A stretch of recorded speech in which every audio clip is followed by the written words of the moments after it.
یہ ہے کلیم نیوز۔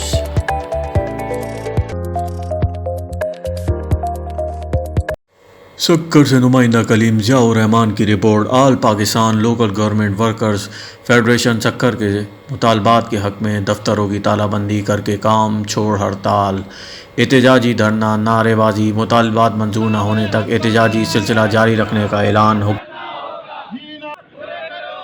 سکر young nurses ایسوسی ایشن کا مطالبات کے حق میں تیسرے روز بھی کام چھوڑ علامتی ہڑتال، احتجاج، نعرے بازی، مطالبات تسلیم ہونے تک احتجاجی سلسلہ جاری رکھنے کا اعلان۔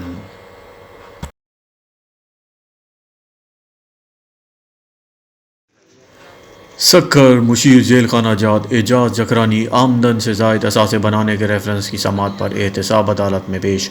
سندھ بار کونسل کے سیکرٹری کے قتل پر وکلا برادری کی جانب سے عدالتی کارروائی کے بائیکاٹ کی وجہ سے سماعت نہ ہو سکی۔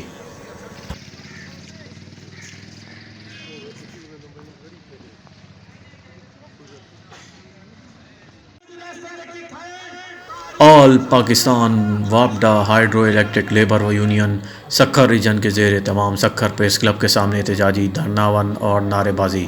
وابڈا کی نجکاری، فری یونٹ ختم کرنے، اسٹاف کی کمی بھرتی نہ ہونے سمیت دیگر مسائل کے حل کے لیے احتجاج۔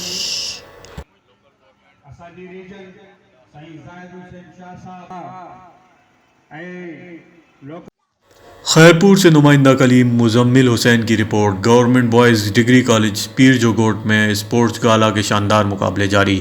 تقریب کے مہمان خصوصی پروفیسر غلام اکبر میمن نے آخر میں کامیاب کھلاڑیوں میں انعامات تقسیم کیے۔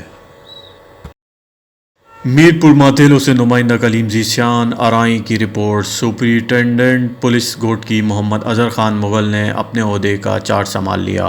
ایس پی آفس آمد پر D S Ps, S H Os اور دیگر اسٹاف نے استقبال کیا۔ پولیس کے چاق و چوبند دستے نے سلامی پیش کی۔ ایس پی آفس کے مختلف حصوں کا دورہ کیا۔